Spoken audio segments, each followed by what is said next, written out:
Ouverture à Pékin de la conférence sur le dialogue des civilisations asiatiques. Wuhan accueille le concours d'essai de tir de la 7e édition des Jeux militaires. Début de la restauration des reliques de l'ancien palais d'été à Pékin. Les frais de stationnement à Pékin, bientôt liés au crédit social des conducteurs. Début du festival de la cuisine asiatique. Construire une communauté de destin commun par le biais du renforcement des échanges et de l'apprentissage réciproque entre les civilisations asiatiques. Dans un discours liminaire prononcé lors de la cérémonie d'ouverture, le président chinois Xi Jinping a indiqué que les civilisations humaines étaient devenues plus riches et plus colorées à travers les échanges et l'apprentissage réciproque. Le président Xi a souligné que les différentes civilisations étaient tout aussi gratifiantes et leurs relations dans le monde moderne devraient être abordées de manière pacifique et amicale. Nous devrions nous engager dans un dialogue au lieu d'avoir recours à la violence.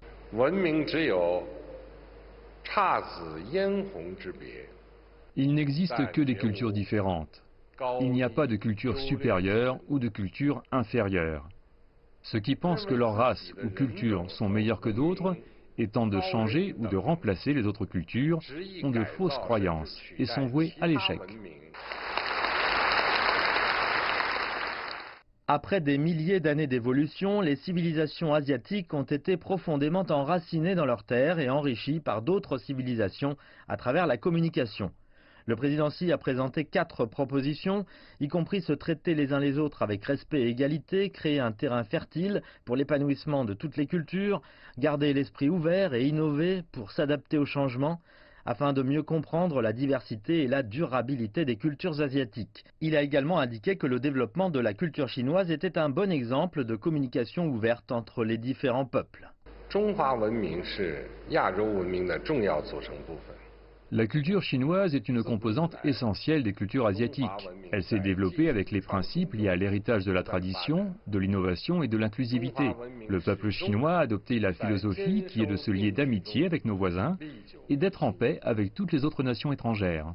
Le président Xi a également souligné que la Chine d'aujourd'hui n'était pas uniquement la Chine de Chine, mais aussi la Chine d'Asie, la Chine du monde. Dans l'avenir, la Chine embrassera le monde avec un esprit encore plus ouvert et contribuera au monde une culture encore plus dynamique.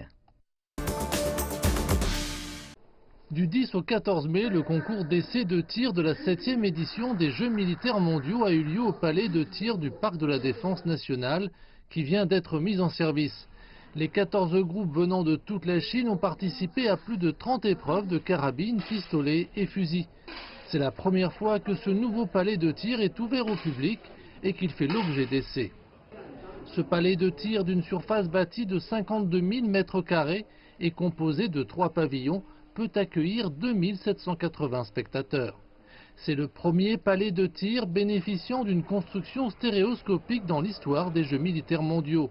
L'objectif étant d'utiliser au maximum l'espace. Ma première impression, je trouve que ce palais est grand. L'ambiance professionnelle me stimule beaucoup. Nous espérons contrôler tous les procédés tels que le fonctionnement, l'organisation, la sécurité et la réception à l'occasion de ce concours d'essai, trouver les insuffisances et les améliorer pour bien servir les Jeux militaires mondiaux. Les épreuves de tir sont la plus grande discipline des Jeux militaires mondiaux auxquels participeront 1 millier de sportifs, ce qui représente plus ou moins 10% du nombre total de sportifs. D'après les règlements et les critères techniques, les installations de ce palais peuvent satisfaire aux conditions requises des épreuves. Selon le déroulement du concours d'essai, ce site sportif fonctionne très bien. La restauration fait appel à des experts qui trient, mettent en correspondance et rassemblent des fragments de vestiges. Le processus est conduit en référençant des reliques culturelles de la même période. La première phase a consisté à réparer 6 reliques culturelles qui seront bientôt exposées au Yuanmingyuan. Leurs données numérisées en 3D seront documentées dans le musée numérique en ligne. Nous avons choisi de restaurer ces 6 pièces en particulier car elles ont toutes été déterrées dans un lieu très spécifique. Par exemple, les tuiles en céramique bleue et blanche proviennent du site de la salle de méditation sur l'éternité. Et ce tabouret est également un atout puisque son design est très original. Nous l'avons trouvé près de l'étang à poissons.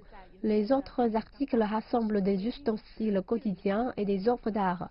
Leurs lieux de découverte ont conféré une importance particulière à leur place dans l'histoire du jardin. L'administration Yuan Mingyuan s'engage à ce que la restauration préserve l'authenticité historique des reliques culturelles et reflète sa valeur esthétique. Ce n'est que la première phase du projet. La restauration sera un processus continu. Dans un proche avenir, nous ramènerons davantage de reliques culturelles de ces salles. Le jardin impérial, considéré jadis comme une merveille architecturale de son époque, a été construit au XVIIIe et XIXe siècle sous la dynastie des Qing. En octobre 1860, durant la Seconde Guerre de l'opium, les troupes britanniques et françaises ont incendié cet endroit. Conformément à une réglementation qui fait actuellement l'objet de recherches par la ville, le crédit d'un conducteur sera affecté négativement s'il ne paye pas les frais de stationnement en bord de route à temps à Pékin. La commission municipale des transports de Pékin a récemment annoncé que les 3 districts ayant mis en place la facturation électronique au début de l'année, couvrant 13 000 places de stationnement dans les districts de Shishun, Tongsun et Tongzhou, seront suivis par tous les autres districts de la ville d'ici le 1er décembre. La durée du stationnement dans la rue est surveillée par un équipement électronique placé au-dessus de la tête et le conducteur est ensuite facturé via une application. Les conducteurs peuvent payer par l'application ou personnellement en espèces dans un centre de service du gouvernement. On ne pourra plus verser d'argent aux préposés. Si le conducteur ne paye pas les frais dans les délais, l'autorité des transports lui enverra un message de rappel.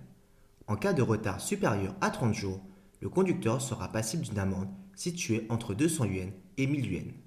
Dans le futur, toute personne qui ne payera pas ses frais de stationnement se verra non seulement infliger une amende, mais son comportement sera aussi inclus dans son profil de crédit. En novembre, Pékin a annoncé que la capitale achèverait son système de crédit social couvrant tous les résidents permanents de la ville jusqu'en 2020. Tan Xuexian, président de la commission du développement municipal et de la réforme de Pékin, a déclaré que le système reliera les informations provenant des secteurs gouvernemental et social et montrera une image complète du statut de crédit d'une personne. C'est également l'une des mesures destinées à créer un marché équilibré pour les entreprises, a-t-il déclaré. L'autorité maintiendra une liste noire et la mettra à disposition du public pour l'accès au marché, les services publics, les voyages et l'emploi. Les personnes figurant sur la liste se verront limitées pour certaines activités. Parallèlement, les résidents qui auront un bon crédit seront récompensés. Dans certaines zones de services publics, ils auront un accès plus facile et plus rapide. Le gouvernement discute actuellement avec les banques sur l'accès au paiement de frais de stationnement dans l'avenir, ce qui aidera les personnes non familiarisées avec les appareils mobiles. Le festival de la cuisine asiatique aura lieu à la mi-mai. Dans le cadre de la conférence sur le dialogue des civilisations asiatiques, le festival se tiendra à Pékin, Hanzhou, Guangzhou et Chengdu. Le festival de la cuisine asiatique, le goût de Hanzhou, se tiendra du 15 au 19 mai. Il jettera les bases d'échanges culturels asiatiques et d'un apprentissage mutuel lié par la nourriture. Pendant le festival, Hanzhou organisera un forum de dialogue intitulé La culture du thé, invitant les principaux pays asiatiques producteurs de thé, tels que le Japon, le Sri Lanka et l'Inde, à participer au dialogue et aux échanges. Le festival organisera aussi un forum thématique mettant en valeur, transmettant et promouvant la culture chinoise traditionnelle. De son côté, le Guangzhou Daily Newspaper Group invitera des célébrités de tous les domaines à interviewer des journalistes sur des sujets allant des restaurants aux maisons, en passant par les ingrédients alimentaires et les repas lors du festival de la cuisine asiatique de Guangzhou. L'activité aura lieu du 16 au 23 mai. Le festival de la cuisine asiatique du Panda de Chengdu, la capitale du Sichuan, qui aura lieu du 15 au 22 mai, permettra aux visiteurs de faire l'expérience des coutumes internationales sans quitter la ville. En plus de la cuisine classique telle que les plats du Sichuan et la fondue chinoise, les gens pourront goûter différents plats de différents pays et régions lors du festival. La journée thématique de Hong Kong et de Macao se tiendra quant à elle le 19 mai au Ruth Restaurant à Lan Kwai Fong à Chengdu. À cette occasion, les participants pourront déguster des plats classiques de Hong Kong, notamment des feuilletés aux œufs, des œufs de poisson au curry, de l'huile d'ananas et des rôtis à la broche. Enfin, les activités sur le thème du Japon, qui débuteront le 21 mai, comprendront des expositions et des dégustations de plats japonais, la promotion du tourisme japonais, des spectacles de musique et de danse et des spectacles de cosplay.